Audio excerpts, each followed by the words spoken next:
Ever get that feeling? Like Yeah. you're searching for something more, a deeper connection, maybe even with, I don't know, something bigger than yourself. Yeah, totally. That's something pretty much everyone grapples with, right?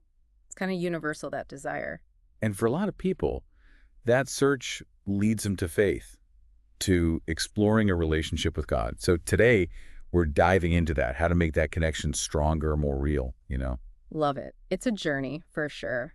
And the best part, doesn't matter if you're just dipping your toes into faith or you've been on this path for ages, this deep dive, it's got something for you. We're using this really awesome guide as our roadmap, and right off the bat, it hits us with this powerful message, Psalm 145.18. The Lord is near to all who call on him, to all who call on him in truth. Whoa, that's beautiful. Right, it's like this invitation almost. No matter what, God's always there. I love that, the openness of it. It's not about like earning bro attention. It's about being open to a connection that's already there. Which brings us to the first step, making time for God every day. Okay, but haven't we all heard that a million times? Make time for God daily. So what makes that so important? Like, more than just checking a box on a to-do list? Well, think about it. Our brains, they're wired for habits. The more we do something, the more it becomes like second nature. So if we make time for God every single day, even if it's just for a few minutes, what we're actually doing is rewiring our minds to be more tuned into that presence. So it's like building a muscle, that awareness. Exactly. And just like with working out, consistency is key. It doesn't have to be this big, elaborate ritual. It could be a quick prayer while the coffee's brewing, listening to some worship music during your commute, or just taking a moment to like really appreciate a sunset. What matters is that it fits into your life, authentically. Makes sense. And I'm curious, when do you feel most connected to something bigger? First thing in the morning, out in nature, maybe even during a tough workout.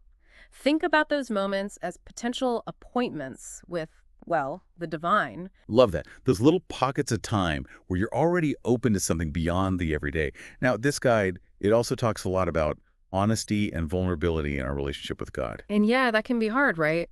We put on a brave face for everyone, even the people we're closest to. But real intimacy, whether it's with another person or with God, it means letting those walls down. For sure. And the guide talks about sharing, like everything, struggles, fears, but also the joys. Why is that so important, that full picture? Because it's showing up as you, the whole you. Think about it.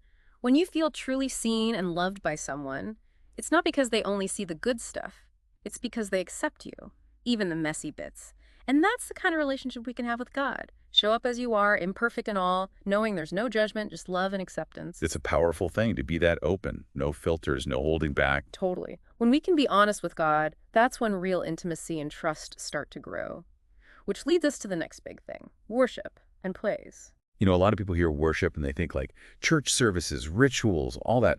But this guide, it seems to have a much wider view, right? Yeah, for sure. It's all about recognizing and celebrating how amazing God is. And that can look like a million different things. It could be through music, singing, even just like being blown away by a sunset.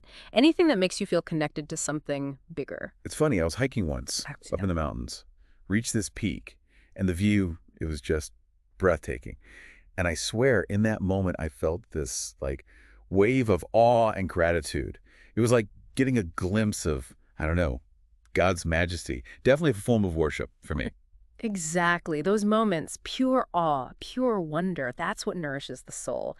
And they're everywhere if we just open ourselves up to them. So what makes you feel that way? What makes you want to like burst into song, even if it's just in your heart? Could be anything, really. Sunset, someone doing something kind out of nowhere. Even that feeling after a tough workout. Totally. Now, another thing this guide points to is joining a faith community. And I get it, that's not for everyone. Some people find their connection through like solitary practices. But there's something powerful about being part of a group that shares your beliefs, The guide talks about it as a source of support, accountability, that kind of thing. Exactly. It's like having a whole team cheering you on in your spiritual journey. They celebrate the wins with you, offer support when things are tough, and maybe even, gently nudge you back on track if you start straying. Plus, they can help you understand your own faith better by sharing their own perspectives. It's like that saying, iron sharpens iron. Being part of a community, it could push you to grow in ways you wouldn't on your own.